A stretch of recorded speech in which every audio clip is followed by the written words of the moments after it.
And the last poet to read tonight before the musical performance is Alison Achengar. Alison has been a participant in the Poet Within class since the fall of 2007. Tuesday evening poetry classes have become more than a habit. They are now an addiction. Encouraged by Jade last July, Alison submitted a poem to an international anthology compiled by a Montreal group to celebrate Leonard Cohen's 75th birthday, and was thrilled to have it accepted. She's the first poet in the book. She was even more flabbergasted to have the chance to read the poem as part of Edmonton's annual Leonard Cohen Night in concert in September at the Jubilee Auditorium. But why she was flabbergasted, I don't know, because when you hear Alison, you'll think, flabbergasted? No, obvious. Come on up, Alison.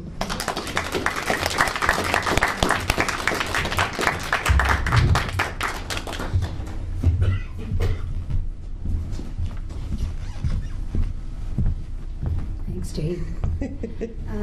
Before I retired and had time for poetry, I worked as a public health nurse. So had I been working, I would have been in the middle of these big flu clinic organizing and so on.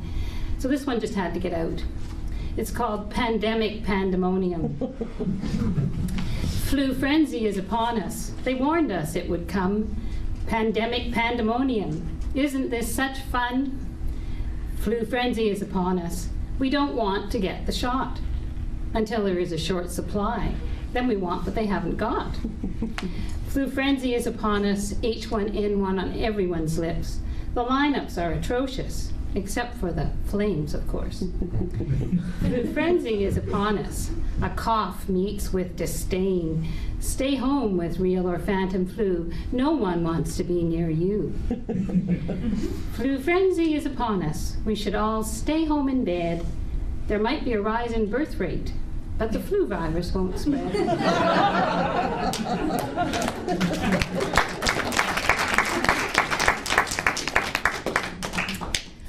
I frequently write poems about my granddaughters, and I have one that's 3 years old and one that's 8 months now. So this is about the 8-month-old. It's called Perfect Fit. You fit so very perfectly, filling this empty space here in the crook of my arm. Your small head resting next to my heart, your little body radiating warmth. You yawn and chubby fists rub eyes. Nap time nears, but you resist drifting off alone. I settle into the rocking chair in your darkened room, softly sing, hush little baby, don't say a word. Held close in my arms, you grow quiet. Large blue eyes gaze up at me. Long lashed lids slowly close. We rock a while. Such a perfect fit, grandmother, granddaughter.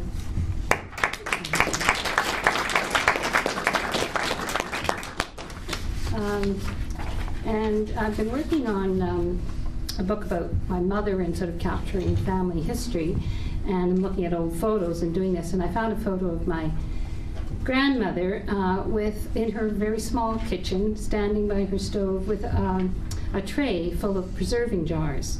And that reminded me about her recipe for tomato chutney. So this is my Georgic poem. It's called Great Grandma's Tomato Chutney. Late August tomatoes hang heavy on vines. BC peaches arrive large and golden. New Bartlett pears reach a luscious yellow. Now is the time, I tell my daughter, to dig out the canning kettle. Dust off sturdy glass jars, each crowned with a ring.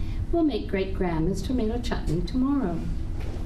Check, wash, and chop this rich harvest bounty. 12 tomatoes, 6 peaches, 6 pears, 3 onions, 3 peppers, some green and some red. The chopping takes hours, we chat and we sing. A delight for the eyes, the pot fills to the brim. Her baby is watching and wants to join in. Set the kettle to boiling, it takes more than 4 hours.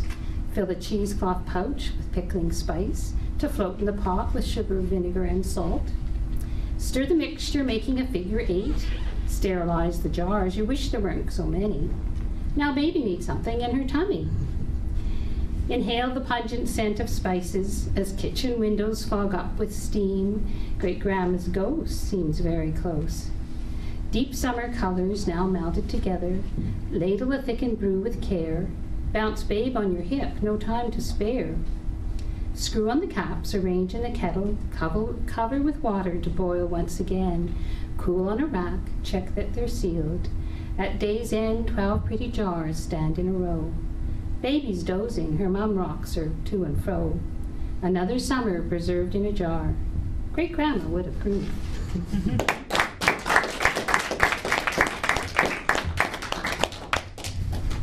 And this one is from a trip I took this summer to Medicine Hat and the Cypress Hills, and it's a ballad.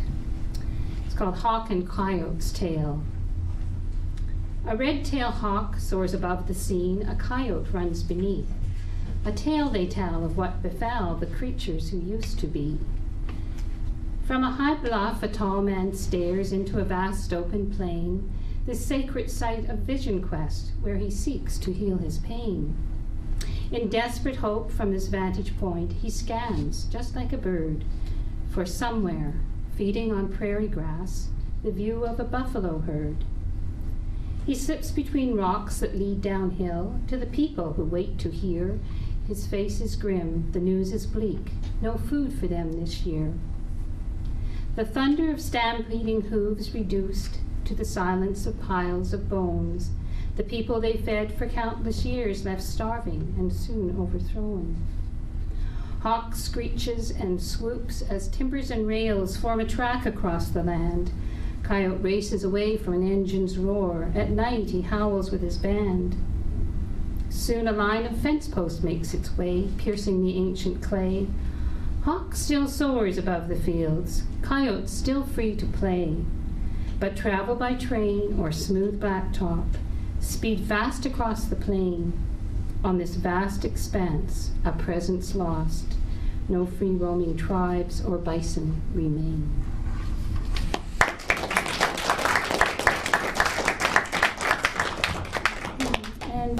My father is 95, and I visit him frequently in a senior's assisted living place, which gives me lots of opportunity to reflect on growing old.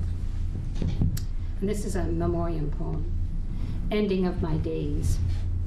What of the ending of my days, my hair turned white, my limbs so weak? Of our finale we seldom speak, where lies the exit from this maze? A youthful death, now not a choice. Will it come quick or long and slow? My mind denied what it used to know, my eyes unseeing, a feeble voice. Old age, a blessing or a curse? Will years add wisdom as I go? Will life gain meaning by its flow? The ending an act we can't rehearse. And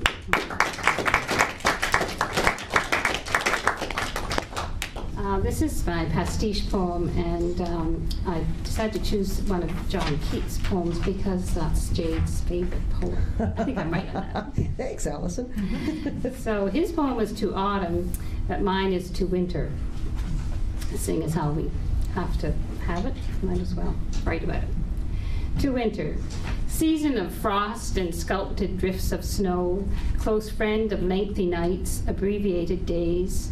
Dark December descends, an inner hearth now glows, and candle flames illuminate our way.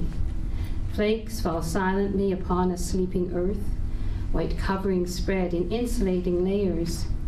Tiny crystals interlace to mirror the short-lived sun. Brightness belies the sting of frigid air. Now trees, plants, seeds must rest until rebirth.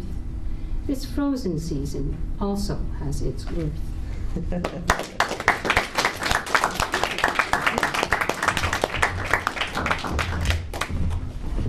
Move over, John Keats.